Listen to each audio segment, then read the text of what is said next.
Halo semuanya, di video kali ini saya akan membahas mengenai hakikat dan pengembangan manusia, landasan pendidikan, asas-asas pendidikan, perkiraan dan antisipasi masyarakat masa depan, dan yang terakhir pengertian, fungsi, dan jenis lingkungan pendidikan.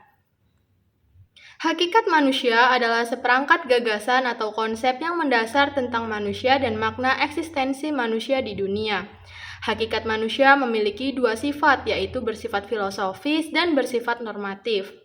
Bersifat filosofis yaitu karena untuk mendapatkan landasan yang kukuh diperlukan adanya kajian yang bersifat mendasar, sistematis, dan universal tentang ciri hakiki manusia. Sedangkan bersifat normatif karena pendidikan mempunyai tugas untuk menumbuh kembangkan sifat hakikat manusia tersebut sebagai sesuatu yang bersifat luhur dan hal itu menjadi keharusan. Definisi hakikat manusia dan pengembangannya merujuk pada sifat-sifat dan ciri yang membedakan manusia dari hewan serta proses pembentukan dan peningkatan kemampuan serta perilaku manusia yang dapat membentuk dirinya dan masyarakat.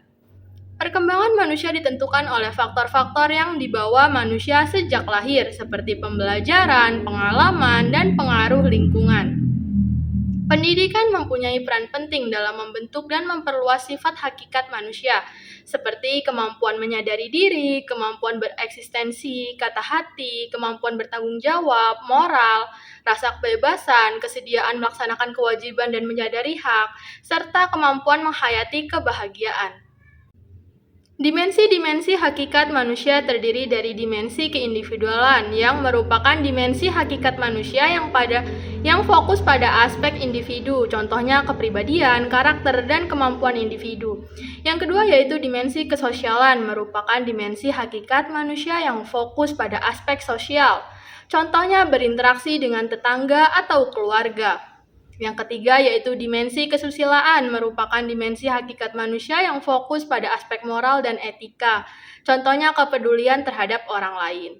Yang terakhir yaitu dimensi keberagaman, merupakan dimensi hakikat manusia yang fokus pada aspek budaya dan lingkungan untuk mengembangkan dan menggunakan berbagai pilihan dan pemilihan, contohnya bahasa, tradisi, agama, dan lain sebagainya. Dalam pengembangan dimensi hakikat manusia ada dua dimensi, yaitu dimensi pengembangan yang utuh dan dimensi pengembangan yang tidak utuh. Dimensi pengembangan yang utuh yaitu terjadi ketika kualitas dimensi hakikat manusia dapat memperoleh pelayanan secara seimbang dari bidang jasmani dan rohani, serta dari segi individu, sosial, sikap, dan agama, sehingga dapat tumbuh dan berkembang secara seimbang. Sedangkan dimensi pengembangan yang tidak utuh yaitu terjadi ketika kualitas dimensi hakikat manusia tidak mendapatkan pelayanan secara seimbang, atau tidak memperoleh pelayanan yang cukup untuk mendukung perkembangannya yang disebabkan oleh kualitas dimensi hakikat manusia yang tidak memenuhi potensi dan kualitas pendidikan yang tidak mencukupi. Selanjutnya landasan pendidikan. Landasan berarti tumpuan, dasar atau alas. Karena itu landasan merupakan tempat bertumpu atau titik tolak atau dasar pijakan. Macam-macam landasan pendidikan yaitu landasan filosofis yang merupakan landasan yang berkaitan dengan makna atau hakikat pendidikan yang berusaha menelaah masalah-masalah pokok. Lalu landasan sosiologis adalah di mana suatu proses interaksi antar dua individu, bahkan dua generasi dan mungkin generasi muda untuk mengembangkan diri. Lalu, landasan kultural merupakan sebuah kebudayaan sebagai gagasan dan karya manusia, beserta hasil budi dan karya itu akan selalu terkait dengan pendidikan. Lalu, landasan psikologis yaitu pendidikan selalu melibatkan aspek kejiwaan manusia, sehingga landasan psikologis merupakan salah satu landasan yang penting dalam bidang pendidikan. Yang terakhir yaitu landasan ilmiah dan teknologis pendidikan, sangat berperan penting dalam pewarisan dan pengembangan iptek. Batasan tentang pendidikan yang berbeda berdasarkan fungsinya, yaitu pendidikan sebagai proses transformasi budaya diartikan sebagai kegiatan pewarisan budaya dari suatu generasi ke generasi selanjutnya. Lalu, pendidikan sebagai proses pembentukan pribadi diartikan sebagai suatu kegiatan yang sistematis dan terarah kepada terbentuknya kepribadian peserta didik. Lalu, pendidikan sebagai penyiapan tenaga kerja, yaitu kegiatan membimbing peserta didik sehingga memiliki bekal dasar untuk bekerja. Asas-asas pendidikan, yaitu suatu kebenaran yang menjadi dasar atau tumpuan berpikir baik pada tahap perencanaan maupun pelaksanaan pendidikan. Di Indonesia, terdapat beberapa asas pendidikan yang memberi arah dalam merancang dan melaksanakan pendidikan nasional. Asas-asas tersebut bersumber dari pemikiran dan pengalaman sepanjang sejarah perkembangan pendidikan di Indonesia. Terdapat 3 asas, yaitu asas Tuturi Handayani, asas belajar sepanjang hayat, dan asas kemandirian dalam belajar. Penerapan asas-asas pendidikan dalam kegiatan pembelajaran terdapat beberapa masalah seperti masalah pendekatan komunikasi oleh guru, yaitu masih terdapat kecenderungan bahwa peserta didik terikat oleh penggunaan komunikasi satu arah dalam kegiatan pembelajaran dengan mengandalkan metode ceramah, sehingga membuat peserta didik tidak terdorong untuk belajar mandiri dan lebih bergantung kepada informasi yang diberikan pendidik. Lalu masalah peranan pendidik, yaitu pendidik sering menempatkan dirinya sebagai orang yang paling dominan dan serba tahu dalam segala hal pada waktu kegiatan belajar berlangsung.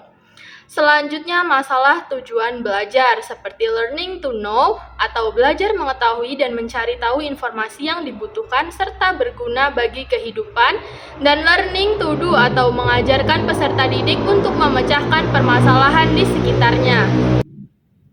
Pengembangan penerapan asas-asas pendidikan. Seorang guru harus mengembangkan komunikasi 2 arah untuk meningkatkan umpan balik dari siswa. Lalu menggeser peranan pendidik menjadi fasilitator, informator, motivator, dan organisator.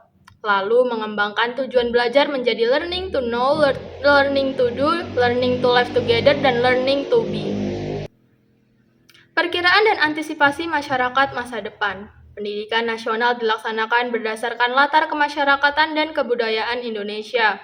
Perkembangan masyarakat beserta kebudayaannya sekarang ini makin mengalami percepatan serta meliputi seluruh aspek kehidupan dan penghidupan manusia.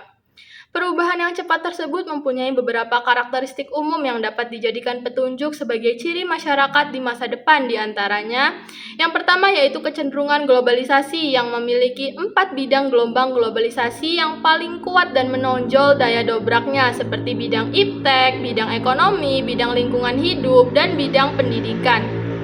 Yang kedua yaitu perkembangan iptek atau ilmu pengetahuan dan teknologi yang makin cepat dalam era globalisasi merupakan salah satu ciri utama dari masyarakat masa depan. Yang ketiga yaitu perkembangan arus komunikasi yang semakin padat dan cepat, yaitu salah satu perkembangan iptek yang luar biasa adalah yang berkaitan dengan satelit komunikasi. Yang terakhir yaitu peningkatan layanan profesional, yaitu salah satu ciri penting masyarakat masa depan adalah meningkatnya kebutuhan layanan profesional dalam berbagai bidang kehidupan manusia. Pengertian, fungsi, dan jenis lingkungan pendidikan. Menurut Muhammad Surya, tahun 2014, lingkungan adalah segala hal yang merangsang individu, sehingga individu turut terlibat dan mempengaruhi perkembangannya. Lingkungan pendidikan adalah segala sesuatu yang ada di sekitar manusia, baik berupa benda mati, makhluk hidup, ataupun peristiwa-peristiwa yang terjadi, termasuk kondisi masyarakat, terutama yang dapat memberikan pengaruh kuat kepada individu. Tripusat pendidikan adalah suatu konsep pendidikan yang dikemukakan oleh Bapak Pendidikan Indonesia, yaitu Ki Hajar Dewantara. Tripusat pendidikan terdiri dari 3 unsur pendidikan yang ketiganya harus sinergis untuk mencapai cita-cita pendidikan seperti keluarga, sekolah, dan masyarakat. Adapun fungsi pendidikan menurut Nong Muhajir dalam Muhammad Qasim tahun 2021 yaitu menumbuhkan kreativitas subjek didik, memperkaya khasanah budaya manusia, dan menyiapkan tenaga kerja produktif. Pendidikan terdiri dari pendidikan yang direncanakan dan pendidikan yang tak direncanakan. Pendidikan yang direncanakan adalah peristiwa pendidikan yang telah disusun dan disiapkan sebelumnya. Pendidikan yang direncanakan terdiri dari pendidikan formal, non-formal, dan informal, yang masing-masing memiliki karakteristik dan fungsi yang berbeda. Sedangkan pendidikan yang tak direncanakan adalah peristiwa pendidikan yang tidak disusun atau disiapkan sebelumnya, tetapi merupakan kegiatan yang bermakna untuk seseorang. Pendidikan yang tak direncanakan dapat berupa pengalaman yang tidak terduga, seperti pengalaman yang diperoleh dari kehidupan sehari-hari atau dari kejadian yang tidak terduga. Sekian video pembelajaran yang dapat saya sampaikan. Terima kasih.